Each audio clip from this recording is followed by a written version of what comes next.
এই প্রশ্নপত্র ফাঁসের মধ্য দিয়া এই চোরগুলা যারা প্রশাসনের বিভিন্ন জায়গায় বিসিএস কর্মকর্তা বা বিভিন্ন হিসাবে বসে আছে তাদেরকে ত্বরিত তাদের নাম সবার সামনে নিয়ে আসতে হবে। সবচেয়ে বড় চোর দুর্নীতিবাজ কোটাটা হচ্ছে গিয়ে বাংলাদেশের বড় কোটা। এই কোটার বিরুদ্ধে আন্দোলন করলে সব জিনিস সুবিধা আমরা পাইতাম। কিন্তু এইখানে যে কারণে আপনাদের সামনে এসে দাঁড়িয়েছি, আপনারা অনেকেই দেখেছেন কয়েকটা ইস্যু খুবই আলোচিত বাংলাদেশে এখন চলতেছে। এর মধ্যে একটা বড় ইস্যু হচ্ছে গিয়ে যে প্রশ্নপত্র ফাঁসের সাথে পিএসসির দেখা যাচ্ছে যে উপসহকারী সহ এবং পিএসসির চেয়ারম্যানের গাড়ির ড্রাইভার সৈয়দ আবেদ আলী তারা ধরা পড়েছেন। সৈয়দ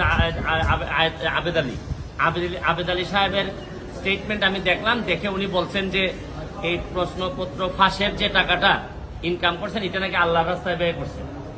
মানে এর চেয়ে দুঃখজনক আর এর চেয়ে এরকম দেশ আমি পৃথিবীর কোথাও দেখি নাই যে 2 নম্বরের টাকা উনি সগৌরবে বলছেন যে এটা উনি আল্লাহর রাস্তায় খরচ করছেন। এটাও আমরা হয়তো ফান হিসাবে নিচ্ছি, কিন্তু আজকে যে কারণে আসছি আমার কাছে মনে হয়েছে যদি একজন সংসদ সদস্য হিসাবে আমার বলার সুযোগ ছিল, যদি পার্লামেন্ট থাকতো। পার্লামেন্ট যেহেতু নাই, এটা আমার বলার সুযোগ আপাতত আমি পার্লামেন্টে পাচ্ছি না। পার্লামেন্ট যখন হবে তখন হয়তো আমি এটা বলতে পারবো।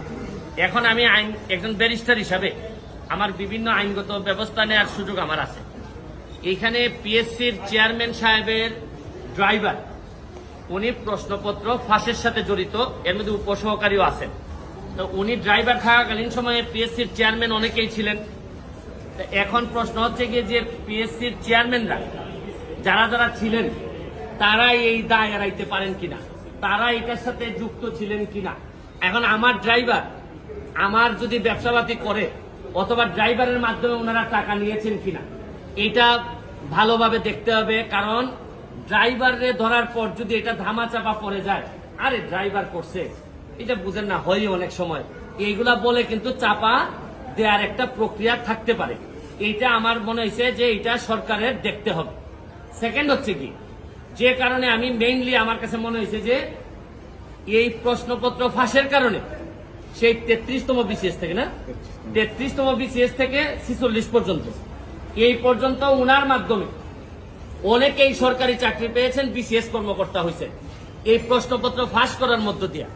তাইলে উনি যেহেতু ধরা পড়েছেন, তাইলে এখন যারা তদন্ত করতেছেন তাদের মেইন কাজ হবে এই প্রশ্নপত্র ফাঁসের মধ্য দিয়া এই চোরগুলা যারা প্রশাসনের বিভিন্ন জায়গায় বিসিএস কর্মকর্তা বা বিভিন্ন হিসাবে বসে আছে তাদেরকে ত্বরিত তাদের নাম সবার সামনে নিয়ে আসতে হবে এবং এদের বিরুদ্ধে ব্যবস্থা গ্রহণ করতে হবে।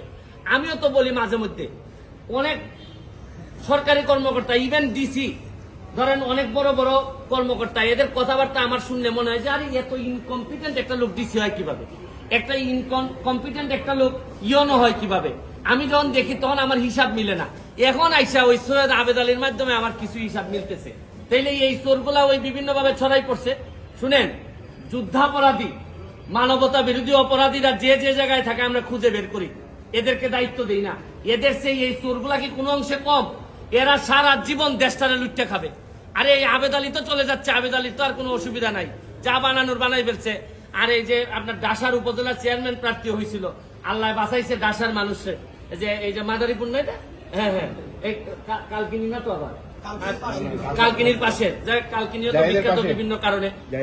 এই ডাসার উপজেলার মানুষ বাচ্চা যে তার মানে পাস করে না সে নির্বাচন করতে চাচ্ছিল, নির্বাচন হয় নাই। নির্বাচন হয় নাই। তার কাছে যে মেকানিজম ছিল তাতে আল্লাহ মাহবুব জানে হয়তো নির্বাচন হলে পাশও করে যেত। তো এখন হচ্ছে কি আমার মেইন নাইলে যদি এর ভিতরে আমি ব্যবস্থা না দেখি আমি হাইকোর্টের শরণাপন্ন হব। কারণ আমাদের তো জায়গা হচ্ছে কি হাইকোর্ট। যদি এই ব্যাপারে ব্যবস্থা গ্রহণ না করা হয়, কার আমলে এই ড্রাইভার সাহেব ছিলেন, পিএসসির চেয়ারম্যান, তাদের এইটার দায়িত্ব আছে কিনা, তারা এটার সাথে জড়িত কিনা। এরপর হচ্ছে গিয়ে এই প্রশ্নপত্র ফাঁসের ঘটনায় কারা কারা অবৈধ সন্তান হিসেবে প্রশাসনে জন্মগ্রহণ করছেন এবং জন্মগ্রহণ করে এখন বিভিন্নভাবে দলীয় তকমা লাগাইয়া ভালো ভালো অবস্থানে আছেন, এইটা আনতে হবে। শুনেন, কোটার জন্য আন্দোলন করে ছাত্ররা, সারা বাংলাদেশের মানুষ কোটার জন্য আন্দোলন করতেছে, কিন্তু এরা কি জানে যে সবচেয়ে বড় কোটা তো হচ্ছে গিয়ে চোর কোটা। এই প্রশ্নপত্র ফাঁসের কোটা, এরা ধরেন অন্যান্য কোটা, মুক্তিযোদ্ধা কোটা, এগুলা নিয়ে আন্দোলন করতেছে, এগুলা নিয়ে আমি বলবো না, এটা আলাদা হিসাব। কিন্তু জানে না, এরা যদি জানতো যে সবচেয়ে বড় চোর দুর্নীতিবাজ কোটাটা হচ্ছে গিয়ে বাংলাদেশের বড় কোটা, এই কোটার বিরুদ্ধে আন্দোলন করলে সব জিনিস সুবিধা আমরা পাইতাম। কিন্তু এটা আমি পরে হয়তো আরেকদিন বলবো। তবে এখন আমার বক্তব্য হচ্ছে স্পষ্ট, এদের বিরুদ্ধে কারা কারা প্রশাসনে আছেন তাদেরকে বের করে তাদেরকে আইনের আওতায় নিয়ে আসা হবে, নাইলে এই দায় সারা জীবন বাংলাদেশের বয়ে বেড়াতে হবে। আমি একজন এমপি হিসাবে, একজন ব্যারিস্টার হিসাবে আমি মনে করি এটা জাতির সামনে নিয়ে আসা আমার দায়িত্ব। আপনাদের মাধ্যমে আমি এটা ছড়াই দিতে চাই এবং আমি দেখতে চাই যে কি ব্যবস্থা গ্রহণ করছেন। নাইলে আমি মাননীয় প্রধানমন্ত্রীর কাছে প্রয়োজনে যাব, মাননীয় চিফ জাস্টিসের কাছে যাব, কারণ এইভাবে একটা দেশ চলতে পারে না। চেয়ারম্যানরা জড়িত ছিল কিনা এগুলা ওনারা নিজেরা কিভাবে করলো, প্রশ্ন যাতে পরবর্তীতে আউট না হয় এগুলা নিয়ে তদন্ত হোক। পিএসসি কিভাবে নিজে প্রোটেক্টেড হবে এইটার জন্য তদন্ত কমিটি করে তারা তাদের প্রোটেকশন বাড়ায়। কিন্তু এর আগে কারা কারা চোর ছিল, দুর্নীতিবাজ ছিল, বাটপার ছিল, এগুলা বের হয়ে আসা জরুরি সবচেয়ে বেশি। Thank you.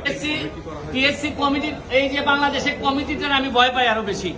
কমিটি করলেই মনে করলেন যে ধামা চাপা দেওয়ার জন্য একটা প্রক্রিয়া শুরু হইলো। আরে কমিটির কি কাজ? চোর ধরছে পুলিশ, চোর ধরার পর চোররে বলবে যে 8 সাথে কে কে চোর আছে বল। এখানে আবার ভদ্রলোকের কমিটি করার দরকার আছে কি? পিএসসি হোক, টিএসসি হোক, যত এসসি হোক না কেন, চোর যারে যার বলবে এই জায়গায় পুলিশ যাবে। এখানে মধ্যে এই তদন্ত কমিটি করা মানে একটু আস্তে, এর মানে হজম করার জন্য একটু টাইম নেওয়া। এগুলো আমার অভিজ্ঞতা থেকে বলবো।